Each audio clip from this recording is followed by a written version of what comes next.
welcome to episode 3 of Girls and Grace. I'm Cheyanne, and I'm actually here today alone just because I'm going to share a little bit of my story, where I've come from, my struggles with obsessive compulsive disorder, and just a little bit of a background.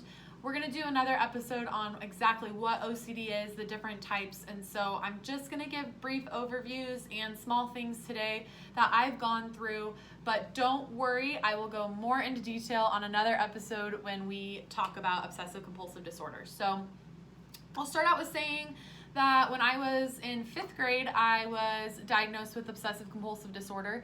For those of you that use the term OCD very lightly, I completely understand. It's very common in our society today to say, oh, well, I'm so OCD because I need to be clean, or I'm so OCD because my picture frame's not straight. And, those are typical reasons that we say we're OCD, but I guarantee if you actually knew the extreme, hurt and difficulty that OCD brings, you probably wouldn't want to say that you have OCD because it's not very fun. But I completely understand, and I that's why I'm here today. I want to share with you guys. I think that there is such a misunderstanding behind OCD. I don't think it's talked about enough. I don't think it's dealt with enough, and I think a lot of people actually might have it and don't even realize it because it's not talked about enough. And so I wanted to share with you guys today a little bit more about it, but OCD has been rated one of the top most 5 debilitating diseases in the world. It is really, really tough when it comes to work and pay. They say that someone with OCD has a harder time staying at a job or making enough money because it is so debilitating. Luckily for me, I've been able to get through it, but I have seen the effects that it can have on work, and it is really tough. And so just going into this video, I really want you to have an open mind and just be gentle with me, because there are going to be some things that I talk about today that are really hard for me. And to someone that doesn't have OCD, you kind of might think it's weird or, different, but I'm okay because I want to talk about it, because I want to help that one person that might be struggling with this that doesn't know exactly what it is. And so I'll kind of start back with my story. Like I said, in 5th grade, I was diagnosed with OCD. I was really struggling with this thought. I had this thought stuck in my head, and it wouldn't get out. And every single day, I would think about it and think about it and think about it. And it was a thought where I thought, if I told my mom, I was going to be in so much trouble and I would probably go to hell.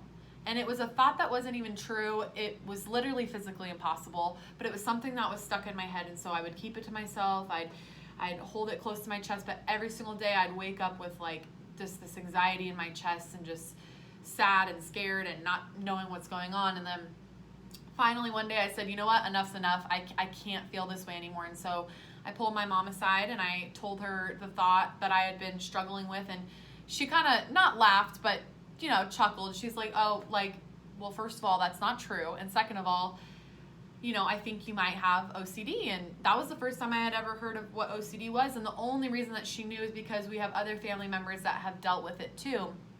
And so it was really, really easy for her to spot the signs. And so we went to a psychiatrist, and they diagnosed me with obsessive compulsive disorder.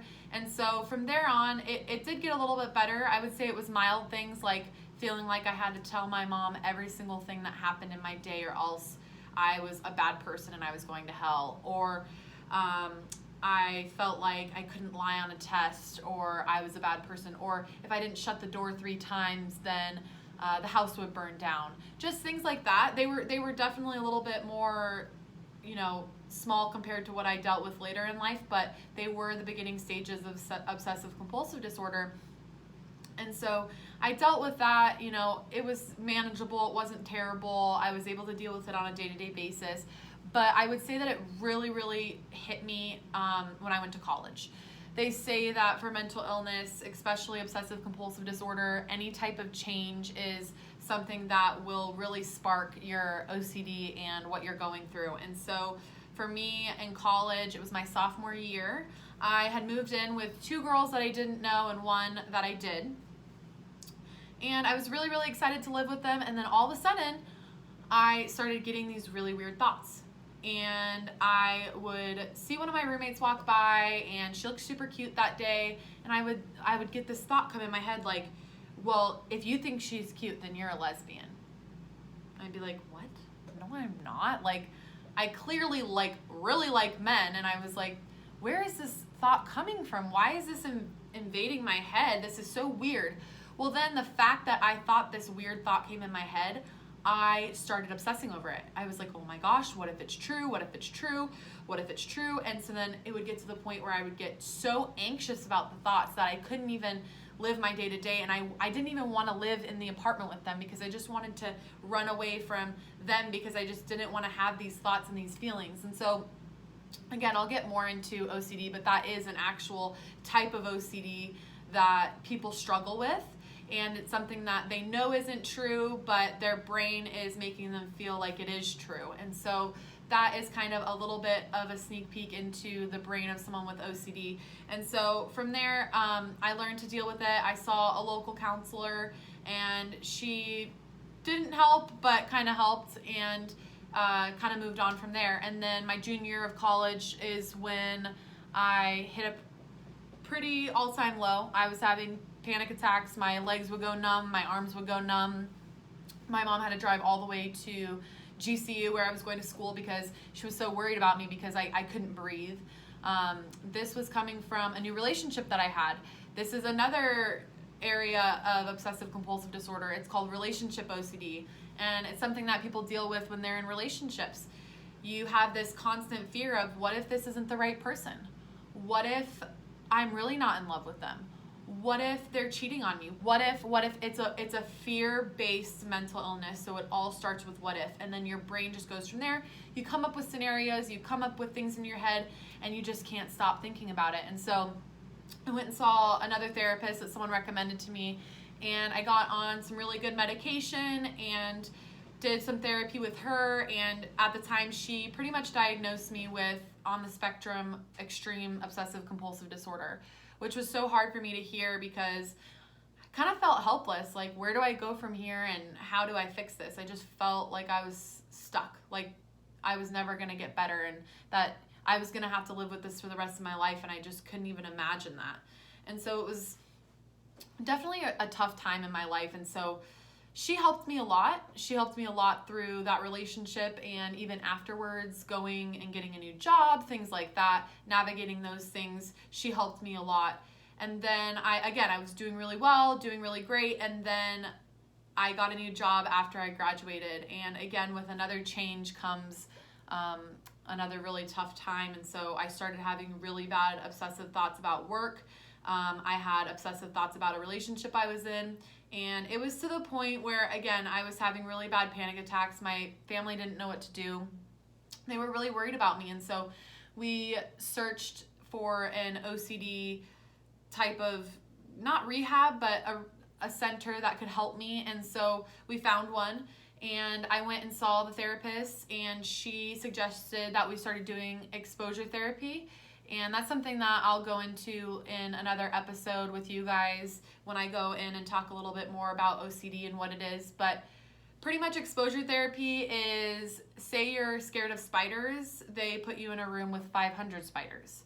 So whatever OCD thoughts that I'm dealing with, I'd have to pretty much face them head on and almost accept them as if they were true, even though they weren't.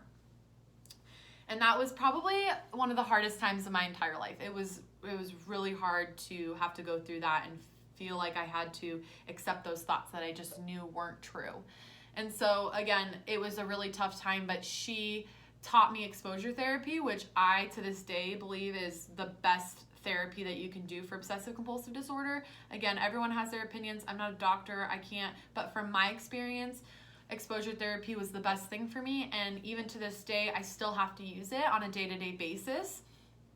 When I'm having an obsessive thought, I do the exposure therapy. And again, I can go more into that in another video. But after that, once I started learning what exposure therapy was, I feel like I've done so much better. And so after that, I was kind of looking for more community. And so I went to a local church, they're young adults. And that's where I met Maddie. And it was really, really cool because, you know, I think we both talked about our anxiety at church, but I think it really became real that we both struggle with it during quarantine. I actually got a puppy. His name is Blue. Super cute, little golden doodle. But when I first got him, I I got like super anxious, and I was just like, oh my gosh, like what if I don't know how to take care of him? What if I do something wrong? And I kind of started getting anxious, and Maddie saw that firsthand. And I think that was her first time really being able to see, you know, that we both really do deal with the same thing. And so from there, we just had really open conversation about it and honest conversation about it. And it's been so nice to have someone that is a peer that can be there for me, because, you know, I have friends that support me, but they don't have OCD, they don't have anxiety, so they don't know the feelings that I'm feeling. And for them, it's just easy, you know, oh, just stop thinking about that, or oh, just breathe, calm down. And it's like, when you're in that state, when you're dealing with that, it's really hard to just calm down or to just stop thinking about that, because again, chemical imbalance in your brain, it feels impossible sometimes. And so it's just been really nice to have a peer that understood me and was there for me. And so I'm so grateful that Maddie, you know, has been here for me and has loved me through it. And so I'm just really excited to continue sharing with you guys through these next episodes and these next months kind of more about obsessive compulsive disorder, just because, like I said, there's probably some stuff in this episode that you were like, what do you mean she thought that? What do you mean she was thinking that? Or, you know, oh, she's just too emotional. And I get it. I get where you're coming from, especially if you don't have it, you don't understand. But for those of you that are watching this and are relating 100%, this is why I'm doing these videos. Because if I didn't have people in my life that knew that I had OCD, I would have never known what it was, and it would have been torture for me every single day. And so I want to be there for you. And again, I want to put Christ at the center. And so putting Christ at the center, I want to go to 2 Corinthians 12, in my Bible. 2 Corinthians 12, verse 8. 3 times, this is Paul speaking, 3 times I pleaded with the Lord to take it away from me. Nobody knows what it was. It could have been physical problem. It could have been a mental problem. He could have been blind. Nobody knows what it was. But he says, 3 times I pleaded with the Lord to take it away from me. But he said to me, my grace is sufficient for you. Just like we're saying, we're girls in grace, right? We're girls in grace that are working through mental health, because you know what? God's grace is sufficient for us. For my power is made perfect in weakness. Therefore, I will boast all the more gladly about my weakness, so that Christ's power may rest on me. That is why, for Christ's sake, I delight in weakness, in insults, in hardships, in persecutions, in difficulties. For when I am weak, you are strong. And so this verse was just always something really important to me, because I always beg God to take it from me, and he doesn't. And I really truly believe, like Maddie said in her video, if I didn't have OCD, I wouldn't be able to reach people for Christ and use my mental health issues to love others and to create a community where we can come together and focus on the Lord and put him at the center. And so in the end, yes, it is hard. It is tough. I have tough seasons in life, and it's really hard to explain to people. But you know what?